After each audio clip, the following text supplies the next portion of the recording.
California employer operating a restaurant? Are you aware you may be facing a wage increase as of April 1st? Let me first start by saying that minimum wage did increase effective January 1st, 2024 to $16 per hour in the state of California. Many jurisdictions have even higher wages, so it's important to review where the employees work and the requirements to meet local ordinances. But there is another increase set to happen very soon. AB 1228 added sections to the labor code and does two things. First, it increases the minimum wage for fast food restaurant employees. Second, it establishes a fast food council. This group is empowered to make future minimum wage increases and to adopt other employment standards for fast food restaurants. Those employees covered by this law must be paid $20 per hour beginning April 1st, 2024. So which employees must be paid this wage? The law applies only to employees of fast food restaurants. To be considered a fast food restaurant, the restaurant must meet all of the criteria described here. The restaurant must be a limited service restaurant, which is one that offers limited or no table service, where the customers order food or beverage items and pay for those items before the items are consumed. The restaurant is part of a restaurant chain of at least 60 establishments nationwide. An establishment is a single restaurant location offering food or beverages to customers. Business locations performing only administrative, warehouse, or food preparation work are not counted as establishments towards the 60 establishment minimum. The restaurant is primarily engaged in selling food and beverages for immediate consumption.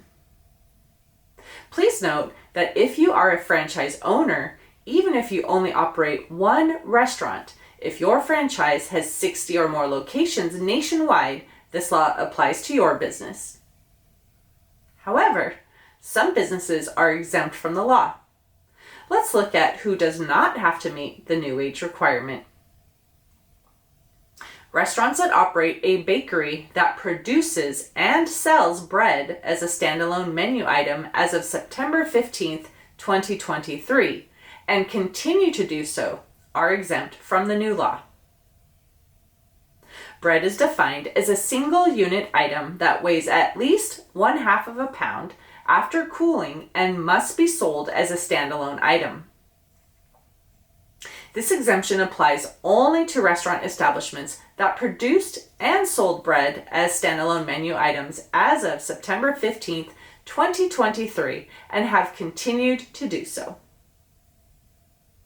This exemption does not require that the restaurant be primarily engaged in the sale of bread as a standalone item. The exemption may apply even when the sale of bread as a standalone item menu constitutes a small portion of the restaurant's total food sales. Restaurants that sell within a grocery establishment are also exempt from the law. So let's dive deeper into some of the definitions to see if this law applies to you. What does the term "for immediate consumption" mean? Typically, customers at a fast food restaurant will eat at a table inside or outside the restaurant, in their car, or as soon as they get back home or to work with their order. Food sold to be baked, cooked, or heated at home is not for immediate consumption. What if your restaurant offers food for immediate consumption, but also sells prepared dishes that are intended to be baked, cooked, or heated elsewhere? You may be covered by the new law if your establishment is primarily engaged in selling food or beverage items that are for immediate consumption.